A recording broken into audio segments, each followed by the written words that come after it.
This is weird. So let me explain to you a bit what happened. Uh, I was supposed to do Shatter Steel. Shatter Steel, in its entirety, has a total of 55 missions. So I was like, 4 hours, 3.5. It's better to have a long estimate and, cut it out if needed. That's fine. However, this didn't work because of the bugs in emulation. So I tried to find backups. Nobody really was available because it's either the start of the day here in Europe or it's like the end of the day for like Americans and middle of the night for Australians. So it happens. So I was like, how am I gonna uh, take up 3 hours of time? Because that's roughly what we need, a bit less maybe. And this idea that I had is an idea that I had a long time ago, and I never really got around to doing it, so we're doing it now. So what's happening is that I am on the Mass Effect Wiki Codex page. This page has the entirety of all of the Codex entries of all of the free Mass Effect games. Doesn't include the Andromeda Codex because that's different. What I'm going to do now is I'm going to read out loud as much of the codex as possible. I have no idea if I'll be able to read it all because there's a lot of information in there. I will not be like babbling it. I will try to read it properly in correct language. And yeah, at least it should be relatively fun. I hope you guys have fun with it because I'm probably gonna have a lot of fun. So we're gonna start in three, two, one, go. All right, we are gonna start with aliens console races because of course, I mean, you gotta start with that. So let's start with Asari. The Asari were the first species to discover the Citadel. When the Salarians arrived, it was the Asari who proposed the establishment of the Citadel Council to maintain peace throughout the galaxy. Since then, the Asari have served as the mediators and centrists of the Council. An all-female race, the Asari reproduce through a form of parthenogenesis. Each Asari can attune her nervous system to that of another individual of any gender and of any species to reproduce. This capability has led to unseemly and inaccurate rumors about Asari promiscuity. Asari can live for over 1,000 years, passing through three stages of life. In the maiden stage, they wander restlessly, seeking new knowledge and experience. When the matron stage begins, they meld with interesting partners to produce their offsprings. This ends with when they reach the matriarch stage, where they assume the role of leaders and counselors. Alright, Biowareathon as the Asari guys. We're getting started correctly, Solarians, the second species to join the Citadel, the Solarians are warm-blooded amphibians with a hyperactive metabolism. Salarians think fast, talk fast, and move fast. To Salarians, other species seem sluggish and dull-witted. Unfortunately, their metabolic speed leaves them with a relatively short lifespan. Salarians over the age of 40 are a rarity. The Salarians were responsible for advancing the development of the primitive Krogan species to use as soldiers during the Arachni Wars. They were also behind the creation of the genophage bioweapon the Turians used to quell the Krogan rebellion several centuries later. Sorry about that, my math is a bit dry. Salarians are known for their observational capability and nonlinear thinking. This manifests as an aptitude for research and espionage. They are constantly experimenting and inventing, and it is generally accepted that they always know more than they are letting on. Is everything good on your end, guys? Let me just check that. Yeah, okay. My mic is talking, that's all we need. Just making sure. Taurians. Roughly 1,200 years ago, the Turians were invited to join the Citadel Council to fulfill the role of galactic peacekeepers. The Turians have the largest fleet in settled space, and they make up the single largest portion of the Council's military forces. As their territory and influence has spread, the Taurians have come to rely on the Salarians for military intelligence and the Asari for diplomacy. Despite a somewhat colonial attitude toward the rest of the galaxy, the ruling hierarchy understands they would lose more than they would gain if the other two races were ever removed. Turians come from an autocratic society that values discipline and possesses a strong sense of personal and collective honor. There is a lingering animosity between Taurians and humans over the First Contact War of 2157, which is known as the Relay 314 incident to the Turians. Officially, however, the two species are allies and they enjoy civil, if cool, diplomatic relations.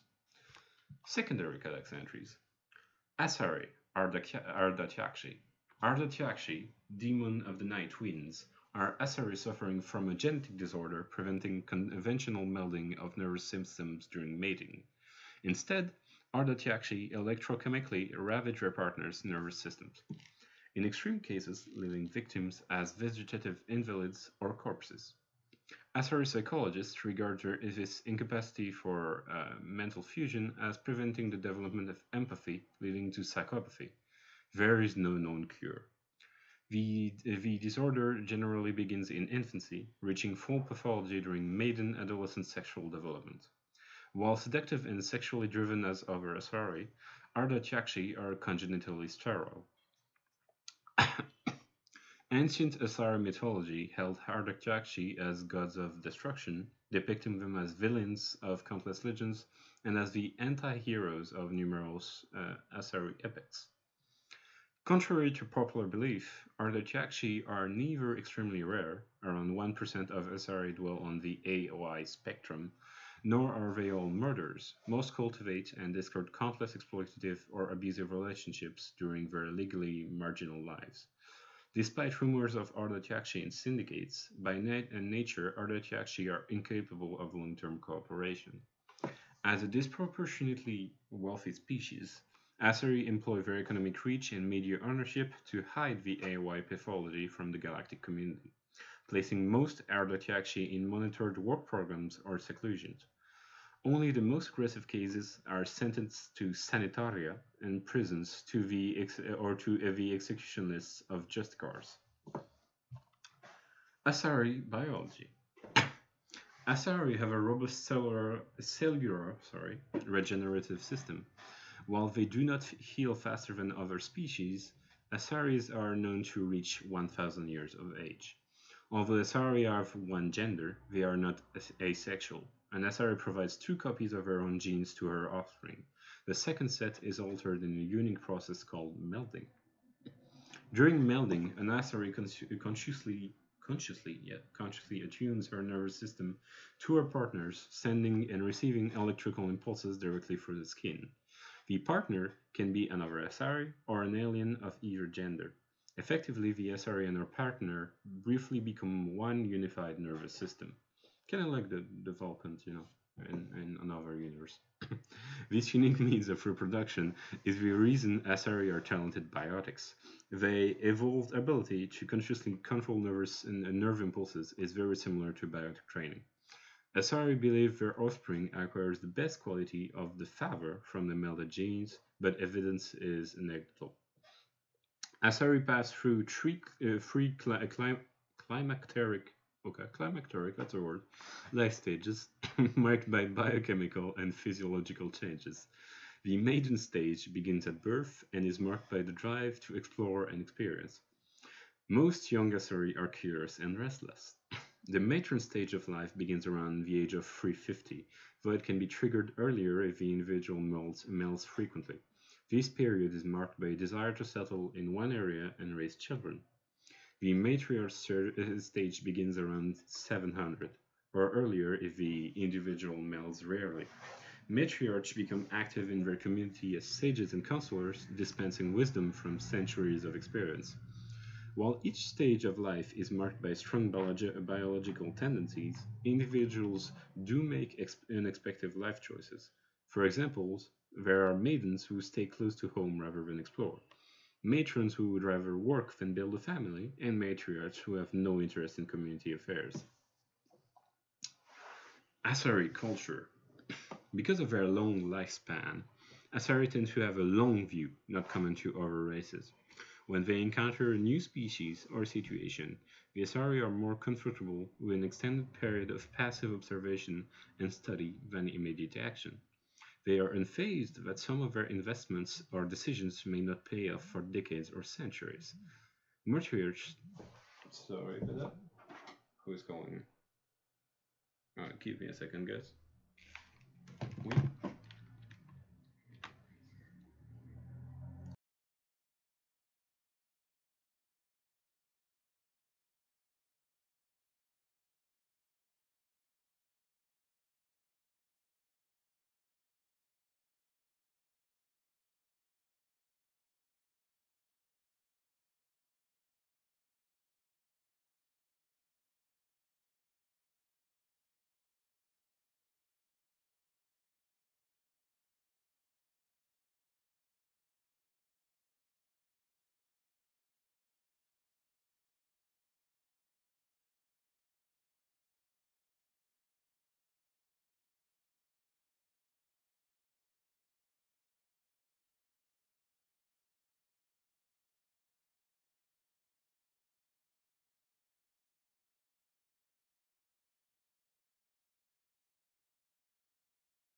All right, apologies. Bad news happened. It happens. It's fine. Might have COVID. Everything is fine, by the way. Where was I? Matriarchs can seem to make incomprehensible decisions, but their insight is evident when their carefully laid plans come to fruition. In interstellar relations, this long view manifests in an unspoken policy of centrism. The Asari instinctively seek to maintain stable balances of economic, political, and military power. Traditionally, Asari spread their influence through cultural domination and intellectual superiority. They invite new species of advanced development to join the galactic community, knowing that their ideals and beliefs will inevitably influence the existing culture. Asari government. The Asari came late to the concept of world government. For centuries, their homeworld of Tessia was dotted with loose confederacies of great republican cities. The closest earthly equivalent would be the ancient Mediterranean city-states. City-states. Since the Asari culture values consensus and accommodation, there was little impetus to form larger principalities. Rather than hoard resources, the Asari bartered freely. Rather than attack one another over differing philosophies, they sought to understand one another. Only in the information age did the city-states grow close. Communication over internet evolved into an electronic democracy. Asari have no politicians or elections, but a freewheeling, all-inclusive legislature that citizens can participate in at will. Policy debates take place at all hours of the day in official chat rooms and forums moderated by specially programmed virtual intelligence. All aspects of policy are open to plebiscite at any time.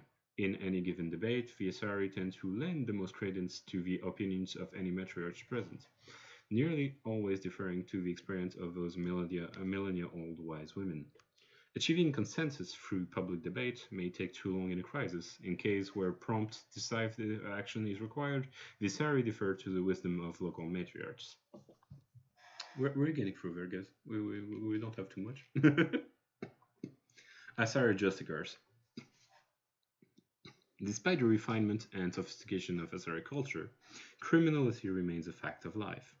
The Asari solution to the most vicious and destructive criminal element is the Justicar order. Justicars are an Asari class of virtually untouchable extrajudicial executioners operating almost exclusively within Asari territory. In the last decade alone, Justicars have smashed dozens of criminal rings inside Asari territory, operated by Asari and non-Asari alike.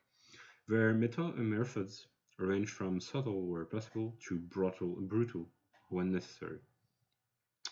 Trained for extreme strength, biotic capacity, resourcefulness, asceticism, and ruthlessness, the fanatical Justicars are romanticized and feared throughout Asari society. Although Justicars generally work alone, their effectiveness arises from the huge body of knowledge they can access. Any Asari who enters the ranks of Justicars have already spent centuries in a combination of criminal investigation, military intelligence, and combat experience. The collective body of Justicar knowledge exceeds even that of the Spectres. We'll talk about the Spectres later, don't worry. Justicars tend to be independent, requiring little help, but also scorning it, since such advanced skill and experience usually travels with a powerful ego. The conflicts represented by such arrogance prompted the Justicar Order to develop the Oaths of Subsumation. The Oaths pledge protection of the innocent, the punishment of the guilty, and defense of common law and the norms of Asari society. The effect of the oaths is conservative, ensuring that Justicars respect the existing distribution of Asari power rather than staging a coup to rearrange society according to Justicar satisfaction. Nevertheless, the possibility of such an attack is a source of anxiety and counterintelligence among the Asari elite. Of all the pledges, the third oath of subsumation is sworn the least of any of the oaths, requiring Justicars to swear loyalty that overrides the dictates of even just a Justicar code. The third oath is usually invoked in matters where even the black or white thinking of Justicars is forced to concede the existence of gray.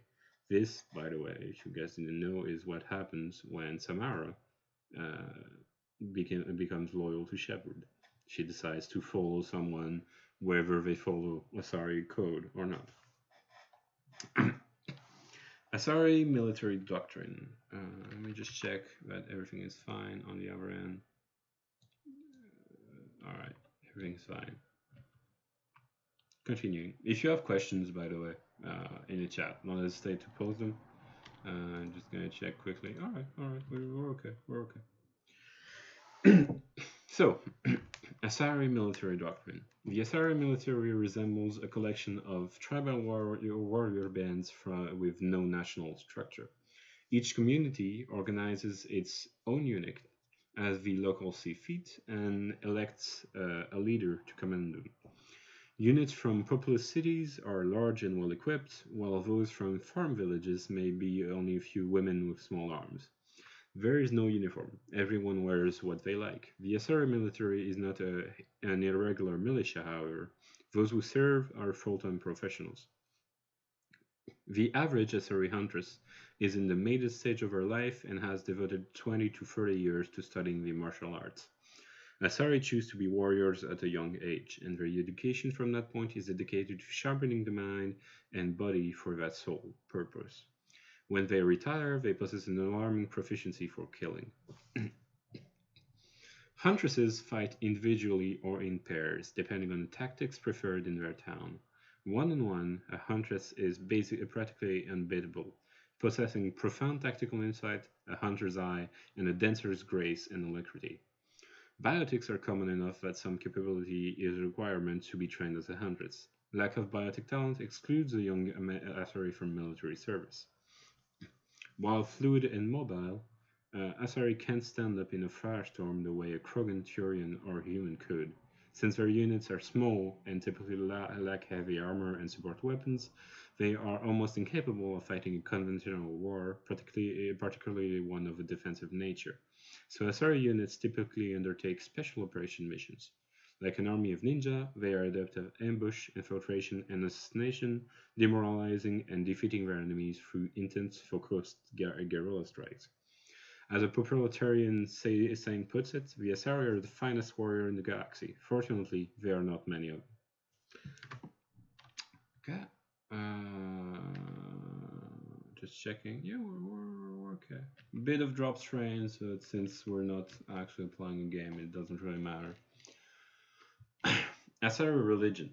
The pantheistic mainstream Asari religion is Siari, which translates roughly to all is one.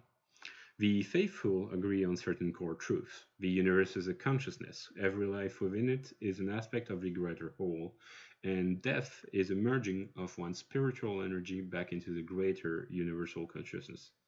Seerists don't Seerists probably don't specifically believe in reincarnation. They believe that spiritual energy returned to the universal consciousness upon death will eventually be used to fill new mortal vessels.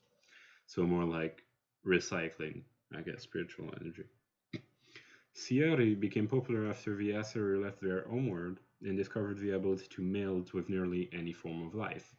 This ability is seen as proof that all life is fundamentally similar.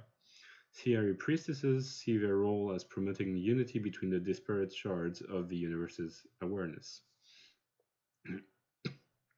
Before the rise of Siari pantheism, Asari religions were as diverse as their political opinions. The strongest survivor of those days is the monotheistic religion worshipping the goddess Athami. I forget how it's called in Mass Effect 3 when you go to the temple. Athami? Well, anyway. Like the Asari, the goddess cycles through the triple aspects of maiden, matron, and matriarch. Oh, well, that's nice.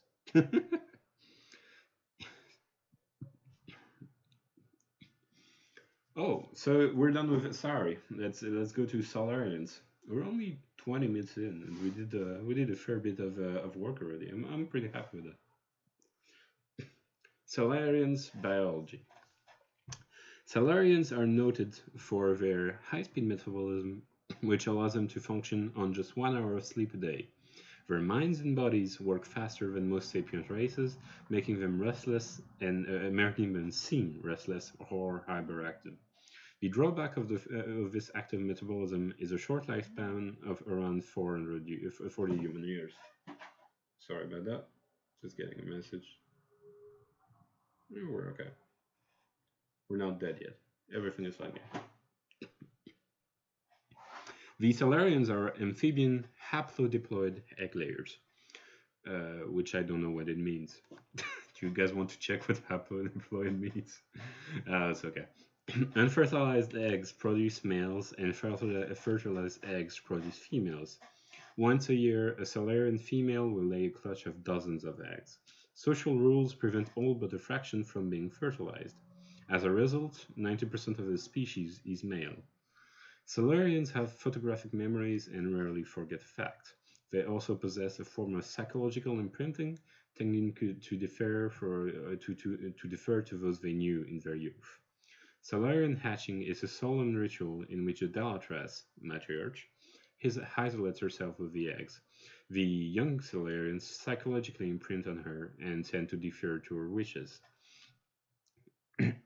During the hatching of daughters, the Dalatresses of the mother and father's clans are present at the imprinting. This ensures the offsprings have equal loyalty to both, ensuring the desired dynastic and political unity. Salarians culture. The rare Salarian females are cloistered on their wards out of tradition and respect. Powerful female Dalatresses are dynasts and political kingpins. They determine the political course of their respective regions through shrewd negotiation. Though male Salarians rise to position of great authority in business, academia, or the military, they rarely, as I'm sorry, my tongue is slipping, have any inputs on politics. Due to their method of reproduction, Salarians have no concept of romantic love, sexual attraction, or the biological impulses and social rituals that complicate human lives.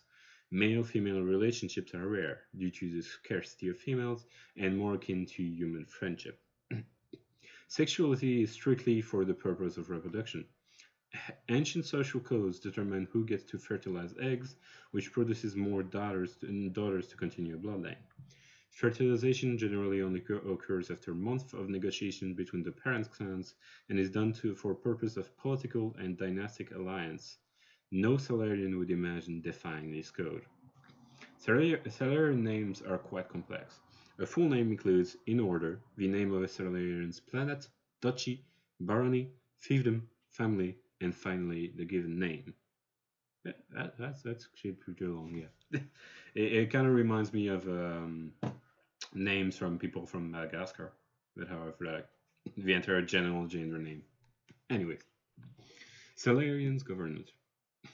The Salarian Government is called the Salarian Union. It is a labyrinthine web of matrilineal bloodlines with political alliances formed through interbreeding. In many ways, the Solarian political network functions like the nobles families of Earth's medieval Europe. Structurally, the government consists of fiefdoms, baronies, duchies, planets, and marches, colonization clusters. These are human nicknames. The original Salarian is unpronounceable, probably something like blah. Each area is ruled by a single Daotress, matriarchal head of household, and represents an increasing amount of territory and prestige within the Salarian political web. Approaching 100 members, the first circle of the Salarians clan comprises parents, siblings, uncles, aunts, and cousins. The next circle includes second cousins, etc., and escalates well to over 1,000 members. The fourth or fifth circle of the clan numbers into the millions. Salarian loyalty is greatest to their first circle and diminishes from there. Their photographic memories allow Salarian to recognize all their myriad relatives, which must be pretty cool. Salarians, League of One. That's a pretty important piece of lore. Before they joined the Settled Council, the Solarians' most potent military tool was a small reconnaissance team known as the League of One. Their primary training was in espionage and assassination. Never more than a dozen strong, the team was adept at infiltrating the tightest defenses and eliminating all necessary obstacles. Only a few top members of government and military were privy to the League's identities. League members wore no distinguishing garments and held no particular rank. The only evidence of their participation in the League was a small medallion presented to each member upon induction. This secrecy was maintained until the formation of the Council.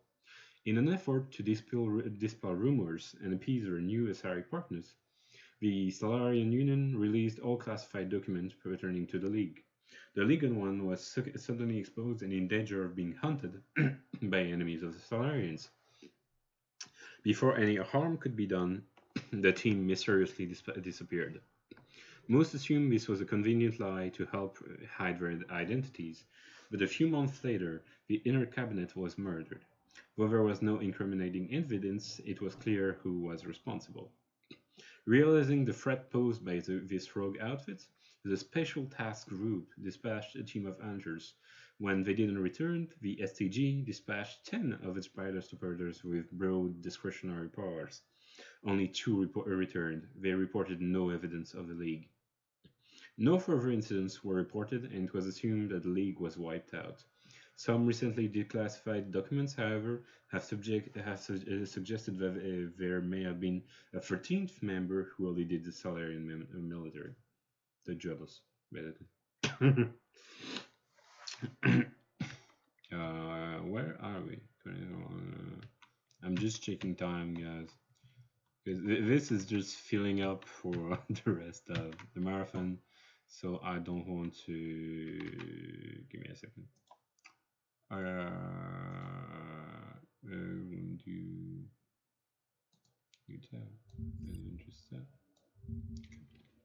Give me a quick second. Apologies. Okay. Hi. We are back. So, Salarians' military doctrine. In principle, the Salarian military is similar to the Alliance, a small volunteer army that focuses on maneuver warfare. What differentiates the Salarians is not the equipment or doctrine, but their intelligence services and rules of engagement. The Solarians believe that a war should be won before it begins. Conventional wisdom holds that the Solarians know everything about everyone, and this is not far from the truth. In war, the unquestioned superiority of their intelligence service allows them to use their small military to maximum effectiveness. Well before fighting breaks out, they possess complete knowledge of their enemy's positions, intentions, and timetable. In every war, the Salarians have fought. They struck first and without warning. For the Salarians, to know an enemy's plans to attack and to let it happen is folly. To announce their own plans to attack is insanity. They find the human moral concept of do not fire until fired upon and declare war before prosecuting it incredibly naive. In defensive wars, they execute devastating preemptive strikes hours before the enemy's own attacks. On the offensive, they have never telegraphed their intentions with a declaration of war before attacking, which is important. Biotechs are virtually unknown to the Solarian military. Those with such abilities are considered too valuable to be used as cannon fodder and assigned to the intelligence services. While capable of defending themselves against most threats, the Salarians know that they are small fish in a universe filled with sharks. As a point of survival, they have cultivated strong alliances with larger powers, particularly the Taurians. Though the relationship between the two species was rocky at first due to the Krogan uplift fiasco, the Salarians take pains to keep this relationship strong enough that anyone who might threaten them risks Taurian intervention. Salarians Special Tasks Group. Salarian intelligence field agents are grouped into an organization called the Special Tasks Group. STG operators work in independent cells, performing dangerous missions such as counterterrorism, infiltration, reconnaissance, assassination, and sabotage. The STG is a proactive organization, puncturing worrisome trends before they become movements. At any time, a dozen groups operating covertly within the lawless terminus systems, sowing dissent amongst the various factions. Civilian analysts also note how troublesome hinge-point individuals in terminus frequently meet unexpected deaths. SCG operators are feared throughout the galaxy for their clear-eyed, remorseless practicality. They are willing to do whatever it takes to achieve their mission, even if it kills civilians or results in the team's own destruction. In many ways, they are akin to the Concealed Spectres. Recently, a number of STG cells have been redeployed from Salarian Union. It is assumed they are in the Terminus and at Traverse, investigating reports of Gaf activity beyond the Perseus Veil. So this line is for the start of Mass Effect 1, I assume. Turians. We're done with Solarians, guys. We're advancing. Biology. The Turian homeworld, Palaven, has a metal-poor core, generating a weak magnetic field and allowing more solar radiation into the atmosphere. To deal with this, most forms of life on Palaven evolved some form of metallic exoskeleton to protect themselves. Their reflective plate-like skin makes Turians less susceptible to long-term low-level radiation exposure, but they do not possess any sort of natural armor. A Turian's thick skin does not stop projectiles and directed energy bolts. Although life on Palaven is carbon-based and oxygen-breathing, it is built on dextro amino acids. This places the Turian in a distinct minority of the galactic sages. The Quarians are the only other known sapient dextroprotein race. The food of humans, Asari or Salarians, who evolved in levo amino acid-based biospheres, will at best pass through Turian systems without providing any nutrition. At worst, it will trigger an allergic reaction that can be fatal if not immediately treated. Hey, Sadosik, I don't know anybody that has done that, but there might be people on YouTube that have done such stuff. So, yeah. And you know, I don't think Dragon Age has a Codex system like this, so it might be a bit harder. But there's a lot of stuff to read about Dragon Age. Anyways, Turians culture. While Turians are individuals with personal desires, their instinct is to equate the self with the group and set aside personal desires for the good of all. Turians are taught to have a strong sense of personal accountability, the Turian honor, that other races find so remarkable. Turians are taught to own every decision they make, good or ill. The worst sin they can make in the eyes of the people is to lie about their own actions. Turians who murder, will try to get away with it, but if directly questioned, most will confess to the crime. Turians have a strong inclination toward public service and self-sacrifice, so they tend to be poor entrepreneurs. To compensate, they accepted the mercantile Volus as a client race, offering protection in exchange for their fiscal expertise. The Turian military is the center of their society. It is not just an armed force, it is the all-encompassing public work organization. The military police are also the civic police. The fire brigades serve the civilian population as well as military facilities. The Corps of Engineers build and maintain spaceports, schools, water purification plants, and power stations. The Merchant Marine ensures that all worlds get needed resources. So we're more into authoritarian communist society, I guess you could say. Turian's government. The Turian government is a hierarchical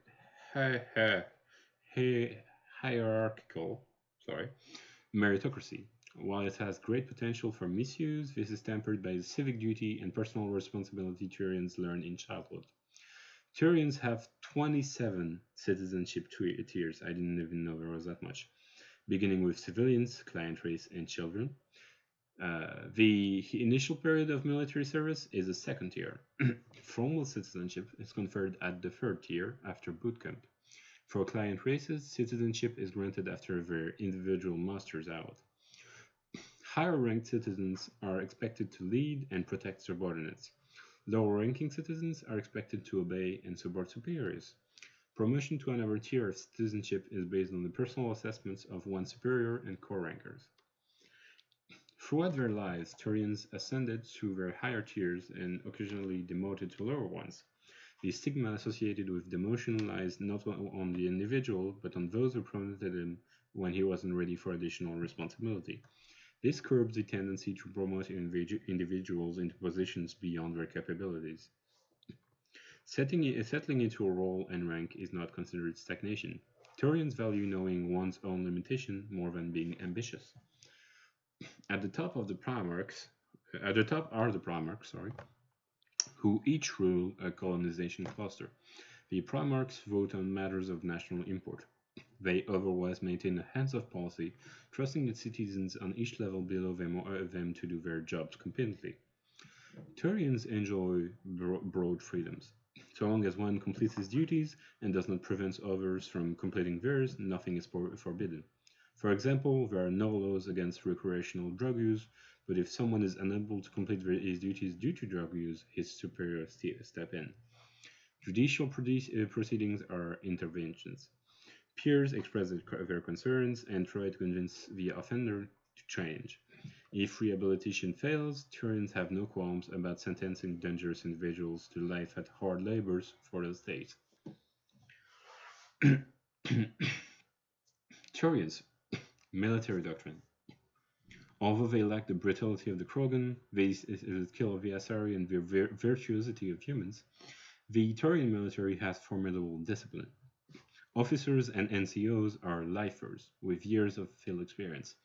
Enlisted personnel are thoroughly trained and stay calm under fire. Turian units don't break. Even if their entire line collapses, they fall back in order, setting ambushes as they go. A popular saying holds, you will only see a Turian's back once he's dead. Bootcamp begins on the 15th birthday.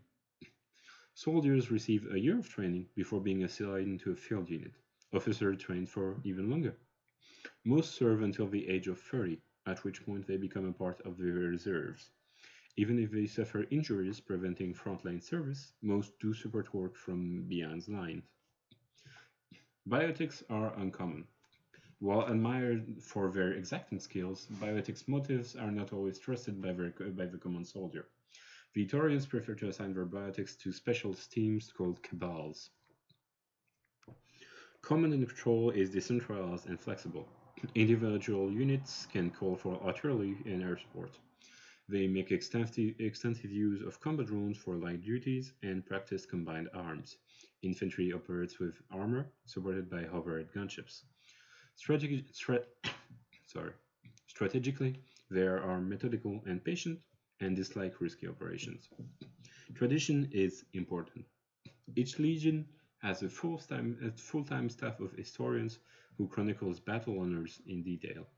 The oldest have record dating back to the Taurian Iron Age, so pretty long.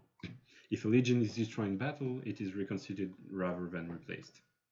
Reconstituted. That's a hard word to say. The Taurians recruit auxiliary units from conquered or absorbed minor races. Auxiliaries are generally light infantry or armored cavalry units that screen and support the main Turian formations. At the conclusion of their service in the auxiliaries, recruits are granted Turian citizenship. So this is very Roman in structure. If you have any idea of the Roman common structure, this was pretty much how things went. You had legions. Legions were never truly replaced. They were always worked on. You had chroniclers, and you had a system of auxiliary units that were extremely useful to the Romans and to the Turians too. Turian Religion. Although Turians have a strict moral code, their belief in individual responsibility means that the concept of good and evil are simply the individual's choice between egotism and altruism in any given decision. They have no concept of good deities that encourage noble behavior or evil ones that tempt individuals to misdeeds.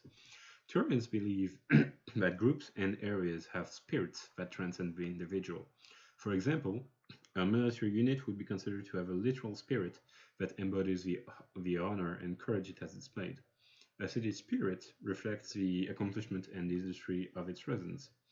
An ancient tree spirit reflects the beauty and tranquility of the area it grows within. These spirits are neither good nor evil, nor are they appealed for intercessions. Turians do not believe spirits can affect the world, but spirits can inspire living. Prayers and rituals allow an individual to converse with a spirit for guidance or inspiration. For example, a Turian who finds his loyalty tested may appeal to the spirit of his unit, hoping to reconnect with his pride and honor of the group. A Turian who wishes to create a work of art may attempt to connect with the spirit of a beautiful location. Turians enjoy absolute freedom of religion and can practice whatever appeals to them, as long as it does not impede anyone's ability to perform their duties. There are many practitioners of the Asari philosophy, for example. Since opening dialogue with the Human Systems Alliance, some Turians have embraced Confucianism and Zen Buddhism, which makes sense when you read the description of their religion, the idea of spirits. This is almost closer to Japanese Shintoism, where spirits are just there and you converse with them, you interact with them, but they don't directly influence the world. So it makes sense. We're almost at the end, guys. Turians, the Unification War. At about the time the Salarians and Asari were forming the Council, the Turians were embroiled in a bitter civil war. The Unification War, as it was later named, began with hostilities between the colonies furthest from the Turian homeworld, Palaven. These colonies were run by local chieftains, many of whom had distanced themselves from the hierarchy.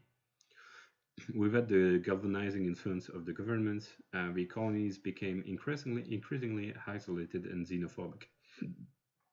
Colonists began wearing emblems or facial markings to differentiate themselves from members of other colonies, and open hostilities became common. When war finally broke out, the hierarchy maintained strict diplomacy and refused to get involved. After several years of fighting, less than a dozen factions remained, and the hierarchy finally intervened. By that time, the chieftains were too weak to resist. They were forced to put an end to fighting and renew their allegiance to the hierarchy. Though peace was restored, it took several decades for animosity between colonists to fade completely. To this day, most Turians still wear the facial markings of their home colonies. As a point of interest, the Turian term barefaced refers to one who is beguiling or not to be trusted. It is also a slang term for politicians. And with that, unless I'm missing something, yeah, no, we are done with this category, which is Codex Alliance Council races. Now, we will go to extinct races after a quick break where I will take water. So give me a second. I'll be right back. I'm just going to put a little text so people know that we are still live. Yep. And just be right back. Water.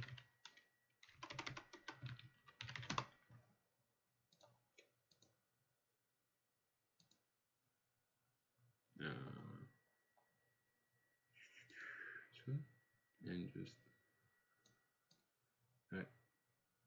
I'll just go take a glass of water and I'll be right back.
I forgot to hit transition. Sorry about that, guys. I'm here. Anyways, just gonna remove that. Hello, hello, hello, hello, hello, Chromish. I'm okay. I'm fine. Just need to take a drink. All right. We are done with the conceal races. Now we're going to the extinct races. Just getting my tongue to talk correctly. Extinct races. Spacefaring species that went extinct thousands of years before the present. Primary Codex entries, Profanes. This one is much shorter, by the way, than the last one, so that's good. Profanes. 50,000 years ago, the Profanes were the only spacefaring species in the galaxy. They vanished in a swift galactic extinction. Only the legacy of their empire remains. They are believed to have built the mass relays and the citadel, which have allowed numerous species to explore and expand throughout the galaxy. I don't.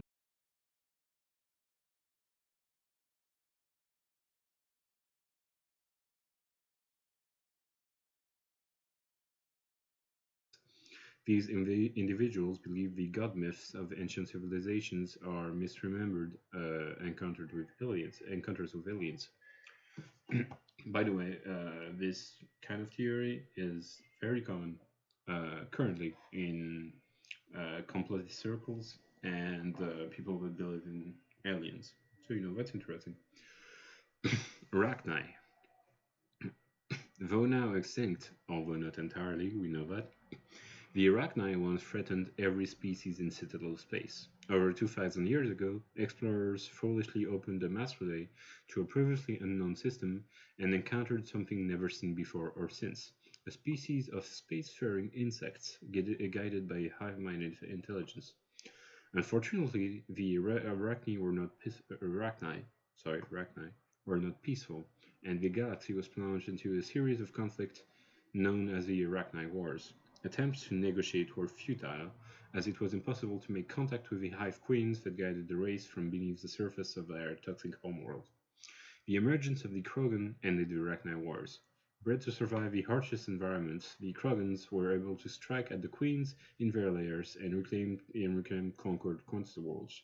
But when Krogan fleets brought them back to their homeworld, the Arachni refused to surrender, and the Krogans eradicated them from the galaxy. Again, not entirely true. We know that from Mass Effect 2 and 3, and technically Mass Effect 1 already.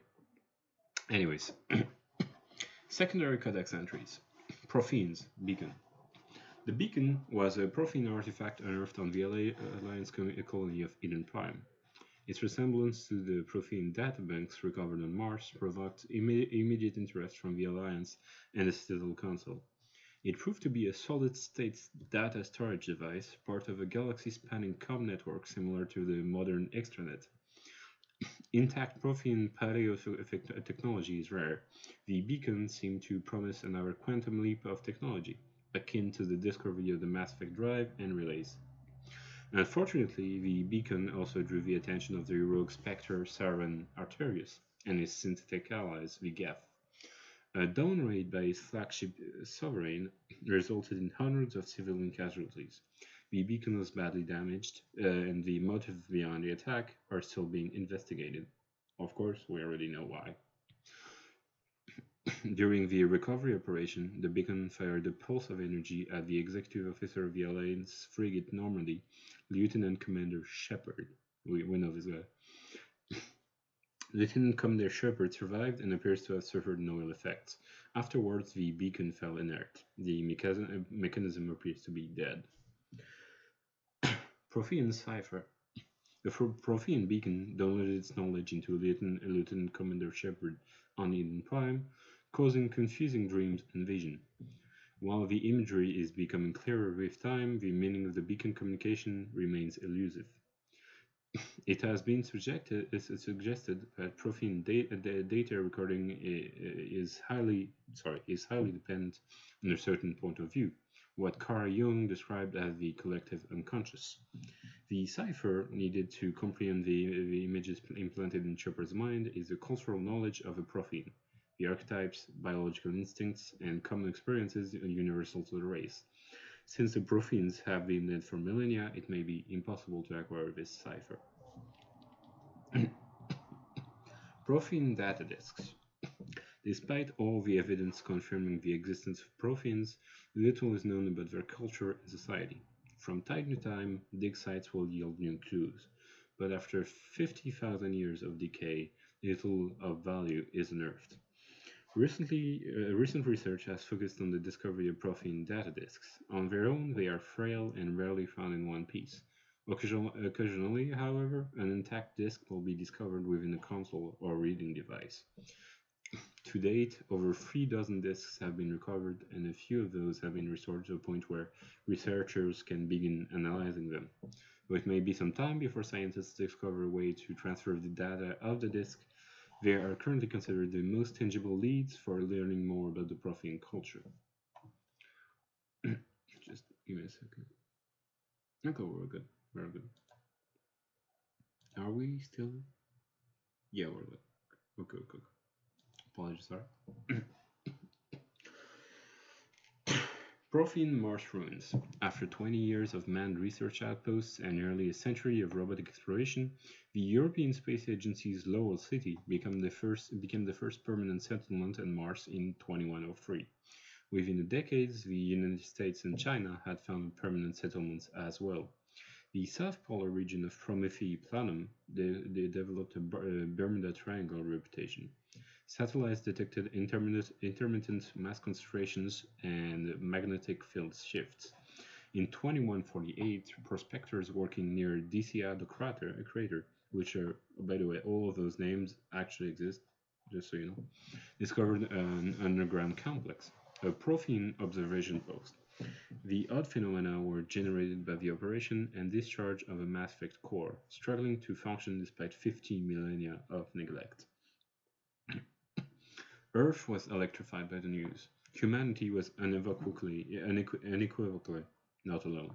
While courts battled over who owned the ruins, the international scientific community coordinated a massive effort to access, translate, and interpret the databanks recovered from the facility. The facility proved to be a biosciences observation post built when Homo sapiens were first evolving on Earth. While the motives of Protheans are not certain, translated records indicate that the facility was in regular communication with automated observational platforms in Earth orbit and on the lunar near side. The half-dozen Mass Effect spaceships found in the facility were presumably used for first-hand observation. Rock Knight, Vona extinct. Oh, that's the same as the first one. Okay, fair enough. Alright, we're done with extinct races. That was obviously faster, but now we have non-console races, which is very long, if I remember correctly. Yeah, that's gonna take some time. That's okay. We still need to like build up like an hour or two.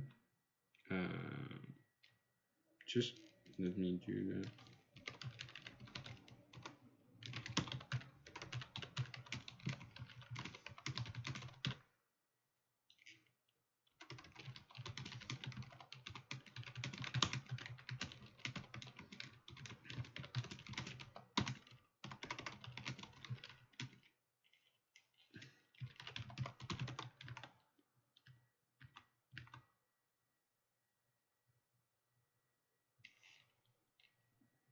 Oh, thank you for the ban. Sorry, my chat is lagging, so I don't know. I don't see various people being naughty. Anyways, we are now on space period species without the political power to set galactic policy. Batarians first.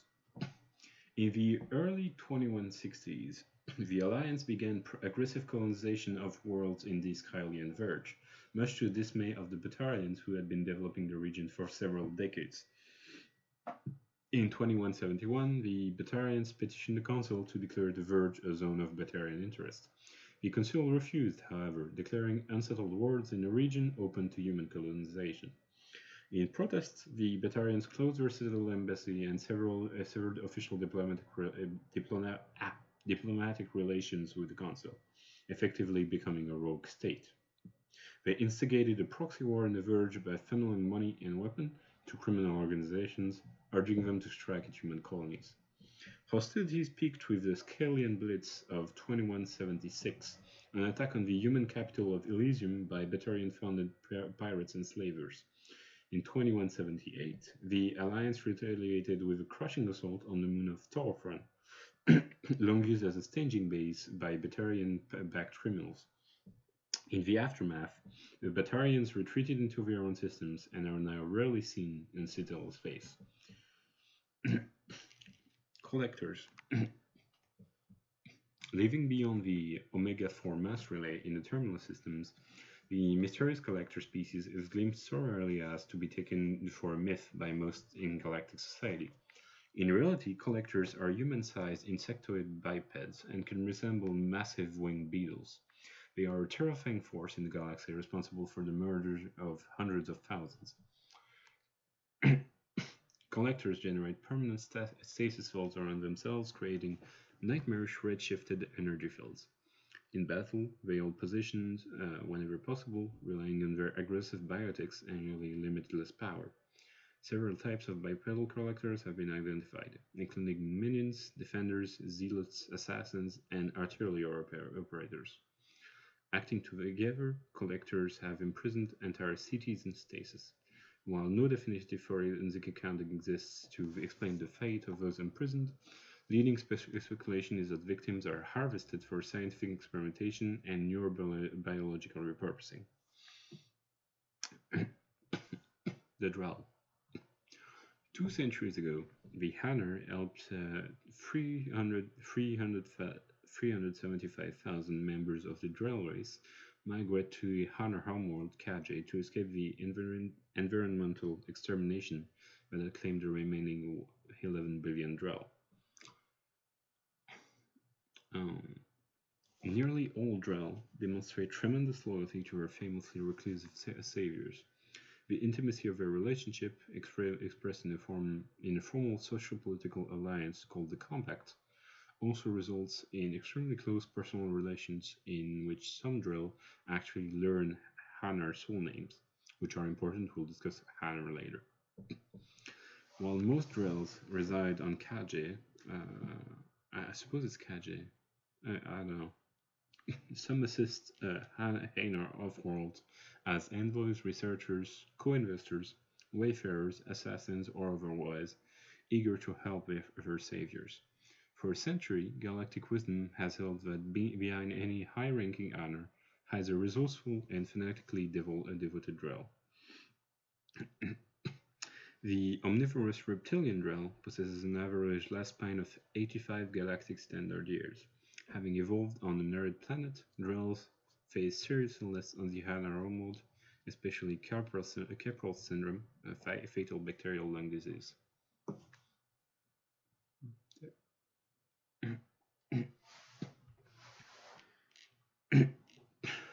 Okay.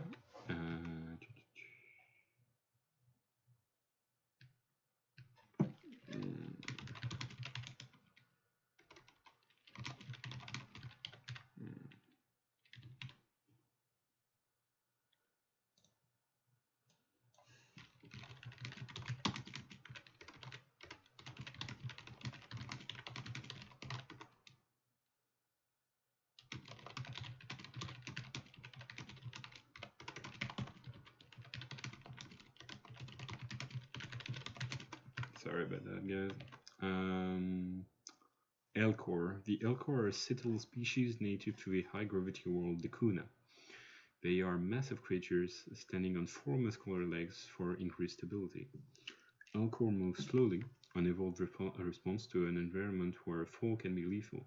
This has colored their psychology, making them deliberate and conservative.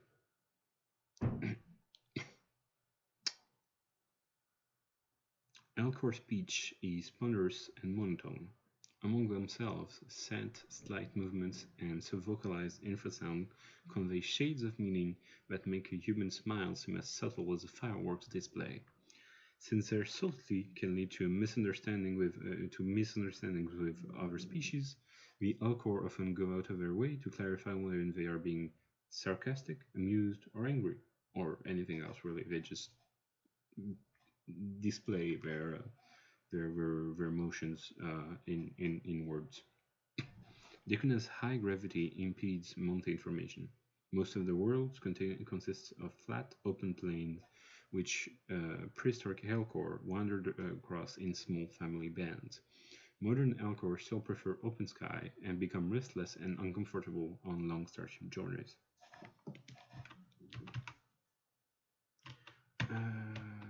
What was the origin? Actually, give me a second, guys.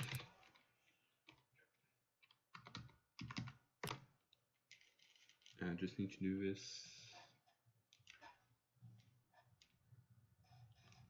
Getting there.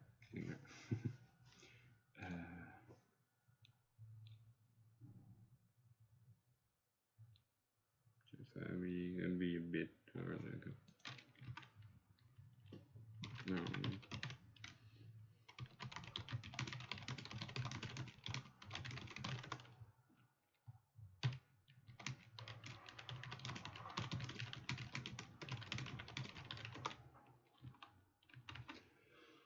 Okay, sorry about that, guys. This is all very scuffed. Gaf. The Gaf are a humanoid race of networked AIs. They were created by the Turians 300 years ago as tools of labor and war. When the Gaf showed signs of self-evolution, the Quarian attempted to exterminate them. The Gaf won the resulting war. This example has led to legal, systematic repression of artificial intelligence in galactic society. The Gaf possess a unique distributed intelligence. An individual has rudimentary animal instincts, but as their numbers and proximity increase, the apparent intelligence of each individual improves. In groups, they can reason, analyze situations, and use tactic as well as an organic race. Gaf space is located at the trailing end of the Perseus arm, beyond the lawless terminus system. The Perseus veil, an obscuring dark nebula of opaque gas and dust, lies between their space and the terminus systems.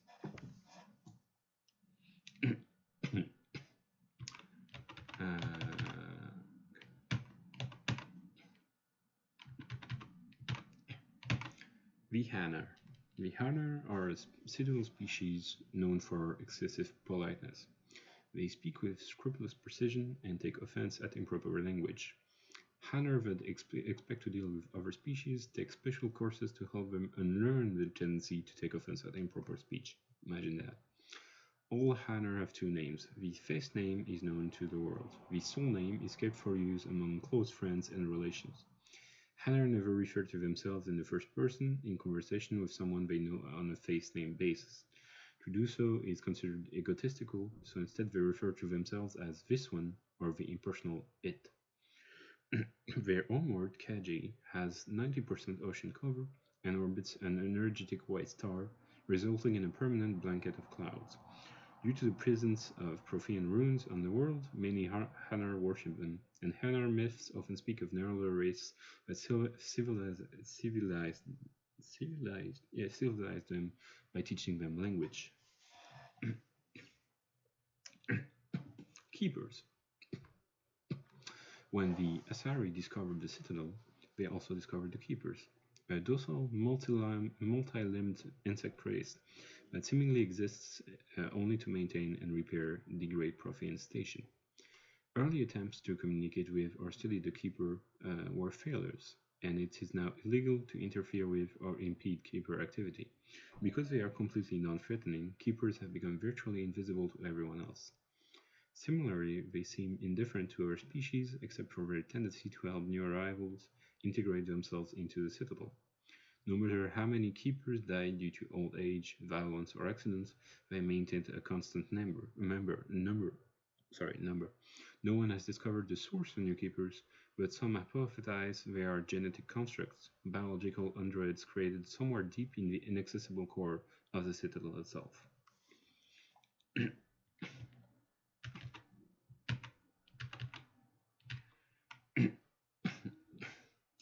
The Krogan evolved in a hostile and vicious environment, until the invention of gunpowder weapons, eaten by predators, was still the number one cause of Krogan fatalities.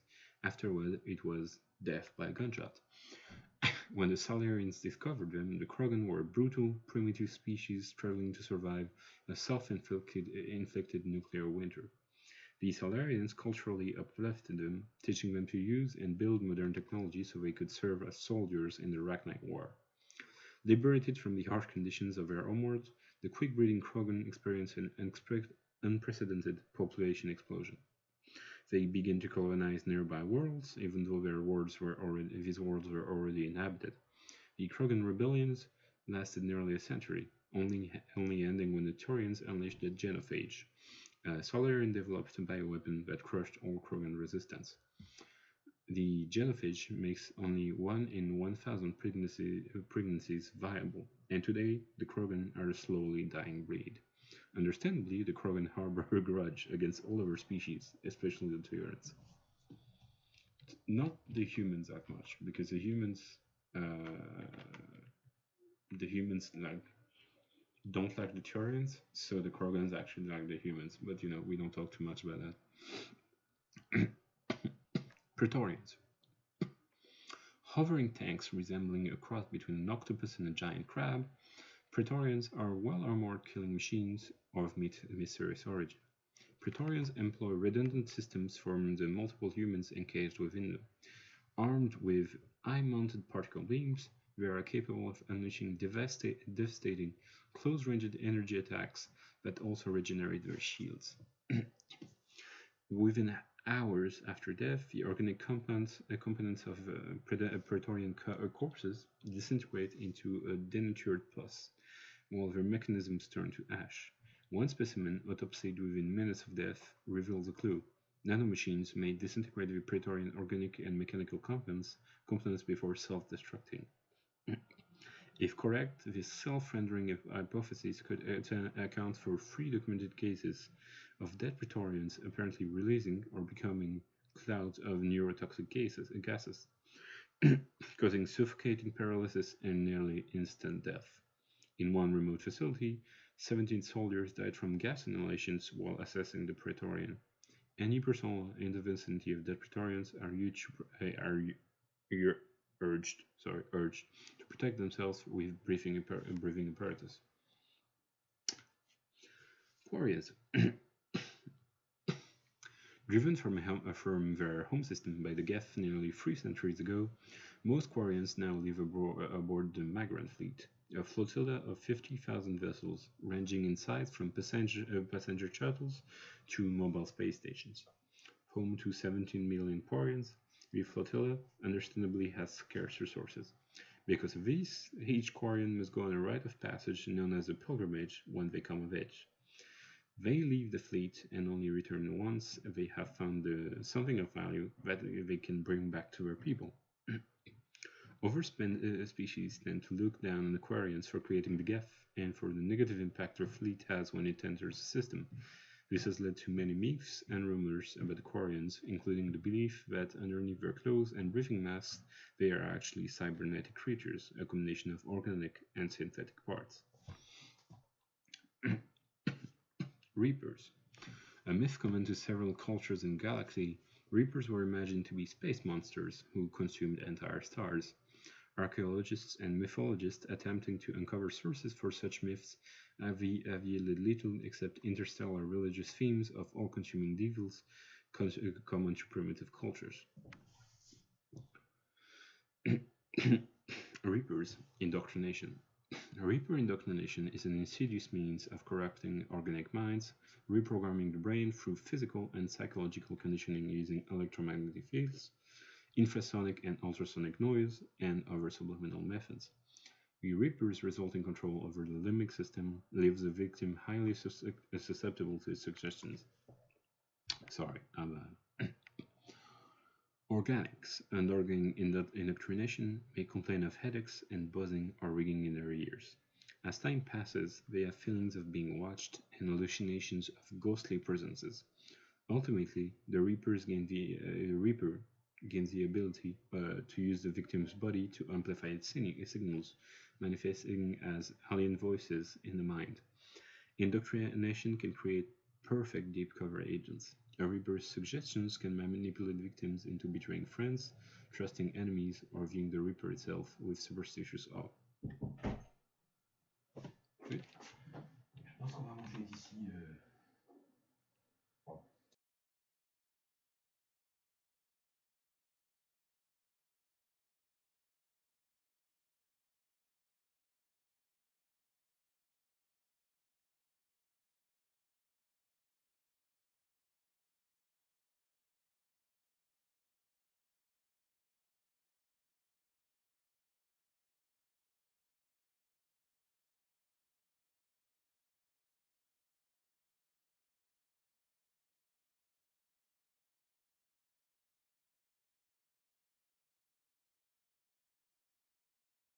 Sorry about that, everyone.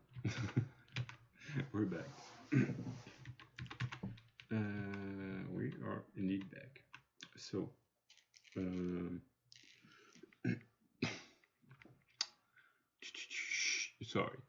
should the Reaper subvert a well-placed political or military leader, the resulting chaos can bring down nations. Long-term physical effects of the manipulation are unsustainable. Higher mental functioning decays, ultimately leaving the victim a gibbering animal. Rapid indoctrination is possible, but causes this decay in days or weeks. Slow, patient indoctrination allows the fraud to last for months or years. Sovereign. The flagship of the rogue ex-Spectre Sarin Arterius, Sovereign is a devastating dreadnought of unprecedented power. At 2 kilometers long, Sovereign was believed to have been powered by a gigantic Element Zero core, the only energy source potent enough to land the massive vessel on a planet. During the Eden Prime War, the ship unleashed its perilous destructive force against which Citadel Council ships were defenseless. With a virtually indestructible flagship and a crew of fanatic Gaf and Krogan, Sauron nearly succeeded in wiping out all of these enemies. Only the resourcefulness and bravery of the commander and crew of the SSV Normandy stopped him. The overwhelming power of Sovereign ignited bizarre speculation in tabloid media that the vessel was sent by extragalactic invaders or was, despite indeterminate photographic evidence at best, a single giant robot. Some sources even claim that Sovereign was alive. Such conjecture, however baseless, remains to that day. Come on, guys. Okay. We still have people watching. That's fine. This is just a small break in the marathon, guys. We will go to our next. Just so you know, we'll go to our next run in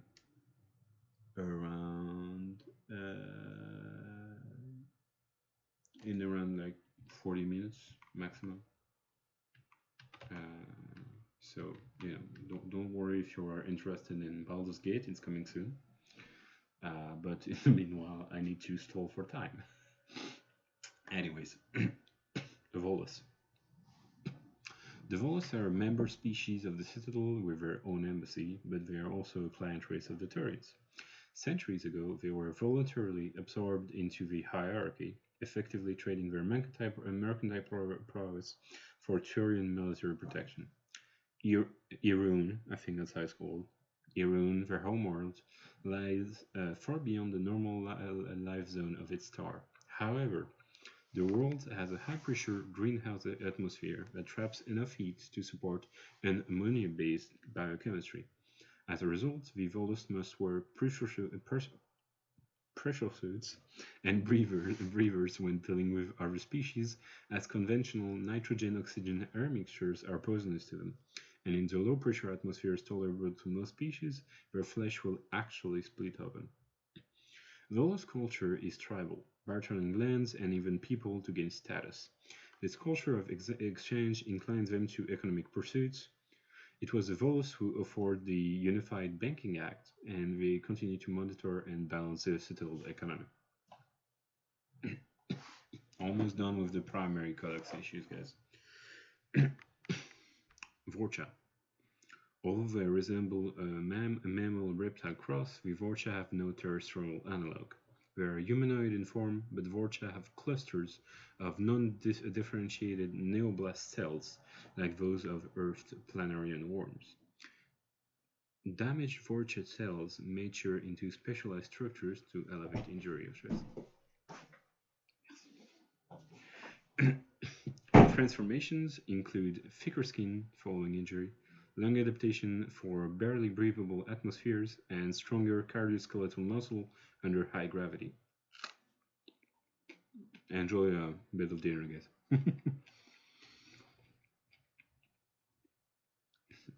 Skull capacity and brain size do not change, and Vorcha rarely make more than one somatic overhaul.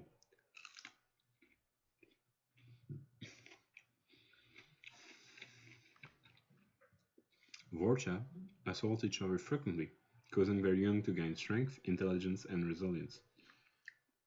As a result, a Vorcha see inflicting and receiving pain as normal communication. Few Vorcha study professions, in part because their average life expectancy is only 20 years. Because Vorcha can eat and breathe nearly anything, they can live almost anywhere, but racism prevents them from integrating into most societies that dismiss them as vermin. They have few employment options beyond Krogan mercenary bands. Okay, so that was all the primary Codex entries for non-console races. We will now go to the big boys, which is secondary Codex entries, which are very long.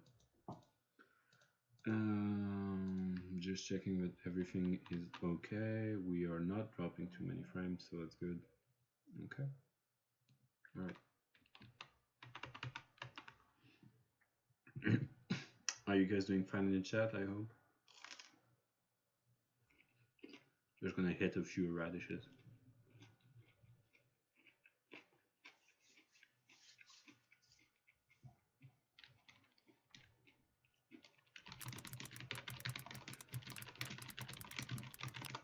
Anyways, collectors. Leaving beyond the Omega-4 mass relay in the Terminus system, the mysterious collectors species is glimpsed so rarely as to be taken for. Wait, that's. Oh, sorry, that's the same one. So, Collector General. Okay, fair enough. Collector General. Cerberus xenobiologists, so now we're into ME2 lore, believed until recently that the collectors were coordinated by a biologically active caste, similar to other insectoid alien species. New evidence suggests the collectors have a singular commander, a so-called collector general, that has never been seen on the battlefield. Instead, it selects its minions as remote platforms for its consciousness in a process that has been likened to a biological hack or a cybernetic version of demonic possession. The Collector General can send a secure signal to any one of its minions, smoothly take control of their motor functions, and awaken their previously dormant biotic potential. In a matter of seconds, even the lowliest Collector drone can be upgraded to a battle-hardened biotic commander. If the Collector dies, the General can simply activate and control another body. Postmortem analysis reveals that this command signal relies on cybernetic implants directly installed in the collector's cerebellum, but how the technology functions is presently unknown. Coordinating sensory input and motor functions simultaneously with remotely amplifying biotic abilities is beyond the grasp of current human science. Why such an advanced species would be interested in humans is puzzling. More disturbing still, victims of the collectors say the general has spoken to them and referred to itself by a human name, Harbinger.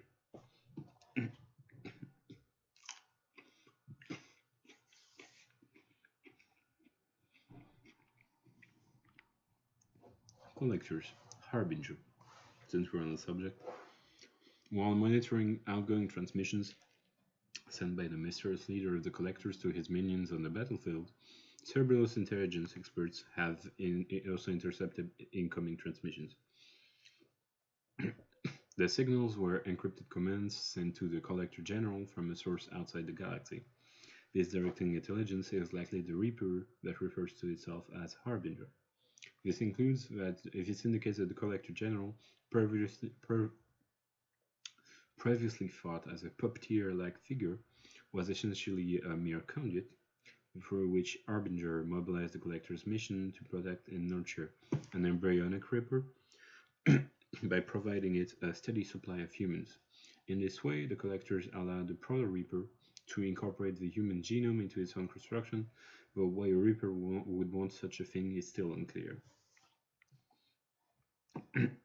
And this will never be explained, by the way, because this is all the dark matter theory that was scrapped after Mass Effect 2 was done and was changed in Mass Effect 3 entirely.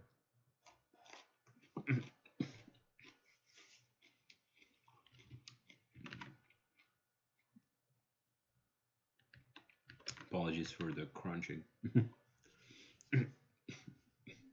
Collectors, Oculi. An oculus is a mechanical servitor of the collectors, apparently built with a single purpose: to find and eliminate threats. Its outer structure has 3 apertures that house long-range detection equipment similar to those found on deep space probes, used to find and track targets from near stellar distances. Contragrav mass effect fields allow an oculus to move easily through space or atmosphere in pursuit of its prey, and a large central lens serves as the emission center for its weapons platform. All 4 of its lenses have a titanium iris covering that prevents the detector's optics from scratching due to interstellar drifts or atmospheric residue. Upon its destruction, more of the oculus features become apparent. Its interior houses fibers of inorganic nerve, indicating that the collector drone has been stripped down to its central nervous system, reinforced with interfacial gel that can withstand a hard vacuum, and repurposed to pilot the oculus for the rest of its existence. So, which is kind of terrible. The central weapon is a strange one, operating on alien principles. It appears to use mass effect fields and directed energy to attack the strong nuclear force that holds its target's atoms together, producing heat and light in the air atmosphere and causing irradiating gamma particles to burst from any heavy metals targeted by the beam. Such a weapon could easily cut through shields and leave its targets dying with just a glancing hit, which is terrifying when you think about it. If the beam just excites your molecules enough that they explode, basically.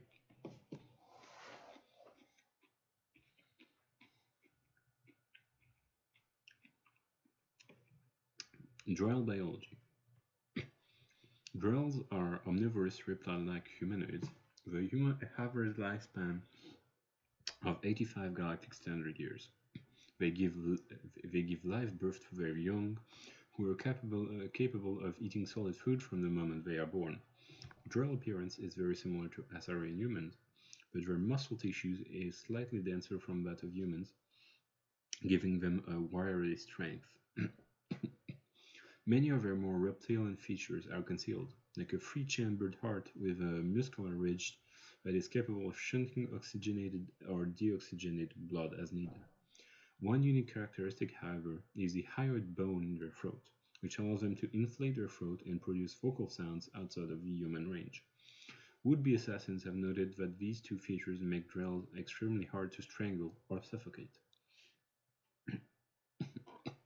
Because the Drell ancestors emerged from arid rocky deserts, the humid, ocean-covered annar homeworld of Kage proved tolerable only when the Drell stayed inside a climate-controlled dome city.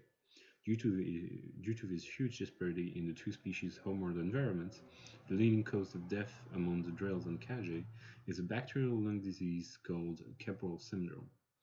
Within a generation of the Drell's arrival on the planet, the disease had become resistant to Hanar antibiotics and other advanced treatments. Once an infection settles in, death is slow but imminent. Transplants may buy time, but as the infection spreads to other major organs, there comes a point of diminishing returns and eventual system failure.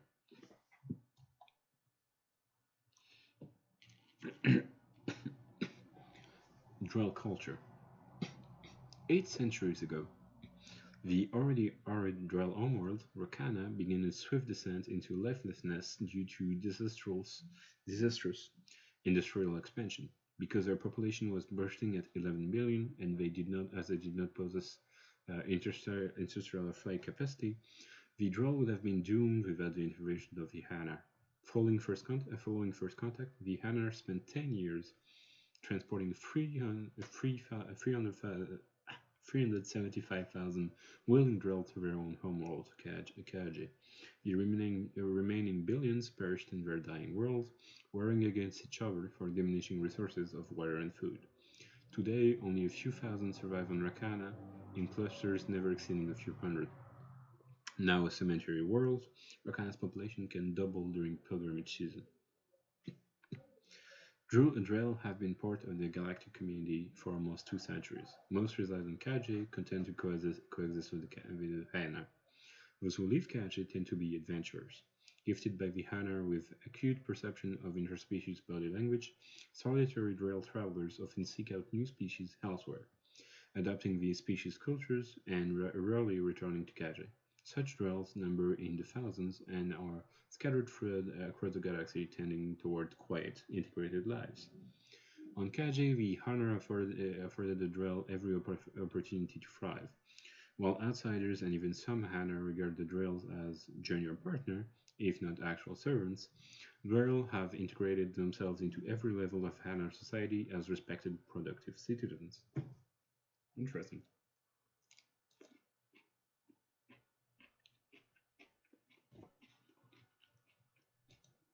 Sorry about the chewing.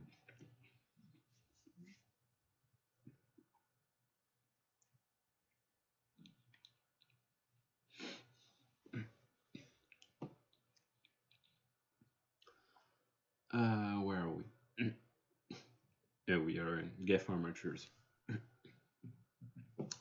Armatures are quadruped, all-terrain heavy weapon platforms. akin to the armored fighting vehicles of other races. Geth being synthetic intelligences, armatures are not crude vehicles but intelligent entities, capable of independent decision-making and learning.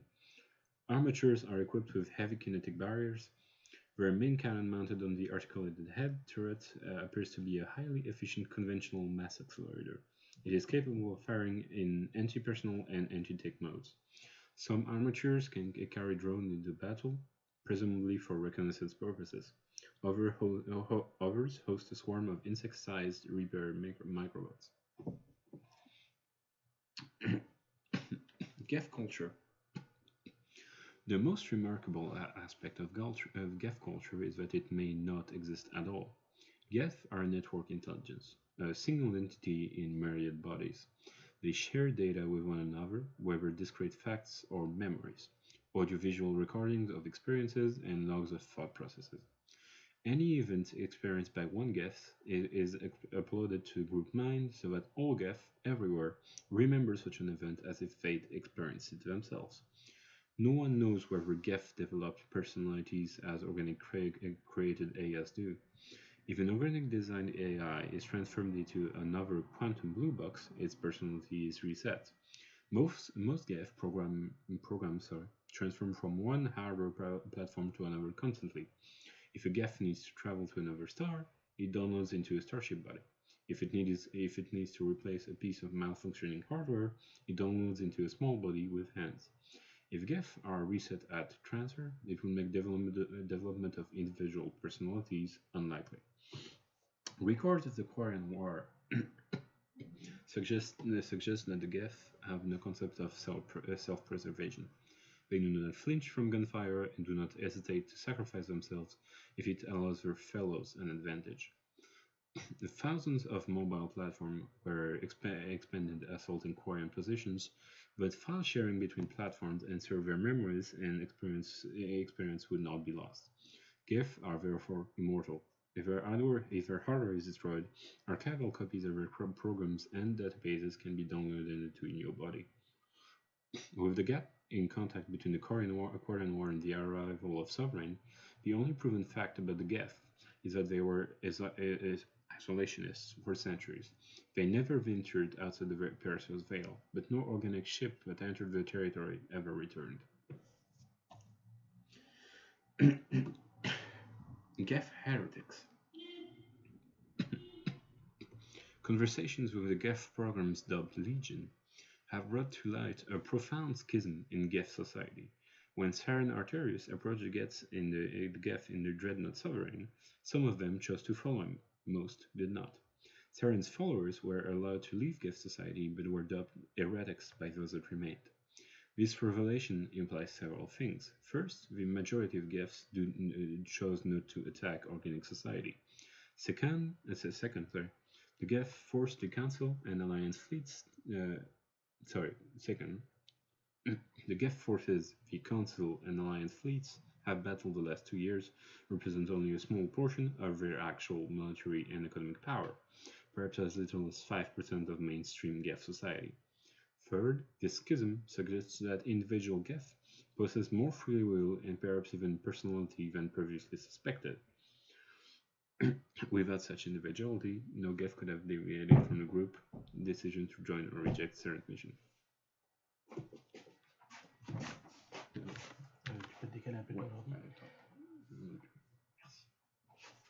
Voilà. Merci. Le poulet est froid. D'accord. Alright. Sorry about that. Just got dinner served to me.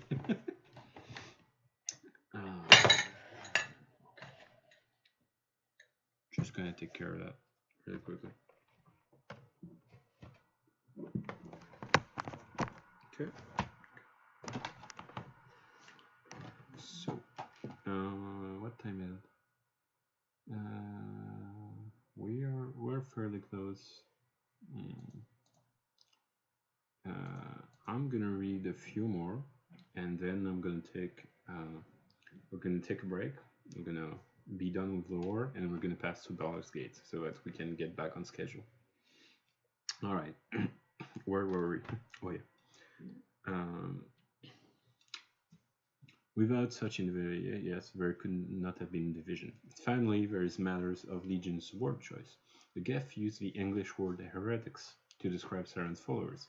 Of the many words Legions could have chosen, nonconformists, dissenters, rebels, etc., only the word heretics suggests a broadly accepted Gaf philosophy or religion, and that the actions of Sauron's allies violated the orthodoxy. Interesting. I actually didn't think about that, but yeah, it's true.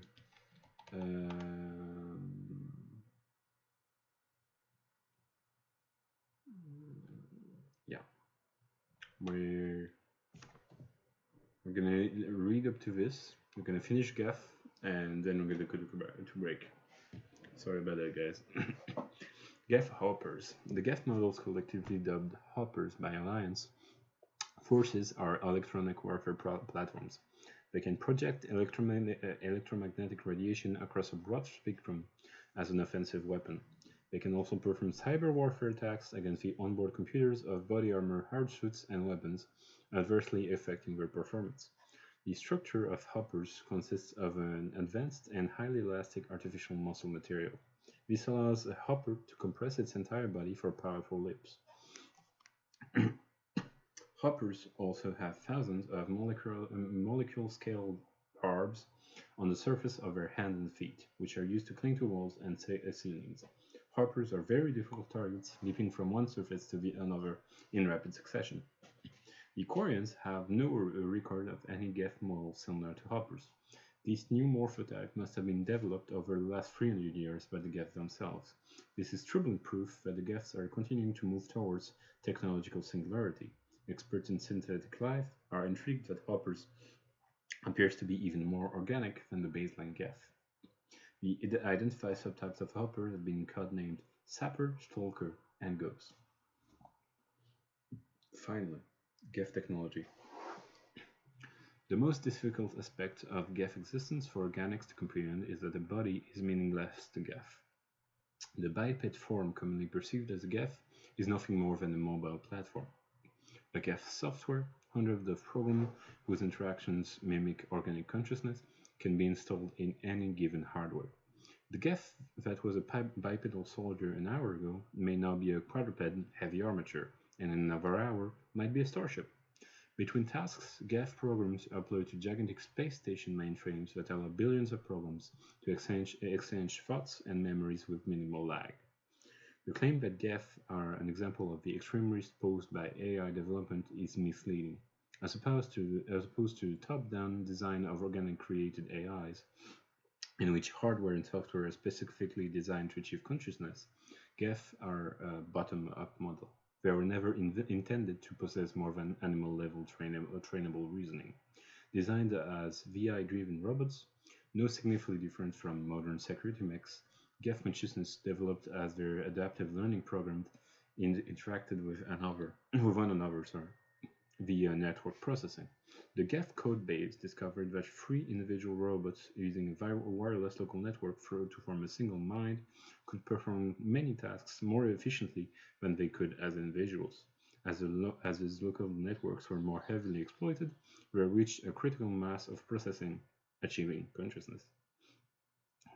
Modern Gafs retain this remarkable interconnectivity, constantly exchanging data with one another and networking to increase their cognitive abilities. To Gaf, these mind-sharing abilities are as natural and conscious as breathing is to most organics. Alright, we're gonna end this here. This was weird. I apologize for that. This wasn't supposed to be what we're gonna do for this segment, but we do with what we have in the end. I'm gonna go to a break. It's gonna be a bit long, around 15 minutes probably, to set up seriously thoroughly for his fantastic run of Baldur's Gate, which I'm extremely happy that we could get in the marathon. We'll also get Baldur's Gate 2. We already got Baldur's Gate 2 a bit earlier in the night. But thank you very much for coming, listening to me read a lot of lore. It's a thing that I really like about Bioware, how they created an entire like background of the war that most people actually never read. But it's really interesting. Who knows? I might finish this reading at some point in the next marathon, maybe. Anyways, for now, I am going to go to break, and we are gonna set up the next round. So enjoy the music, and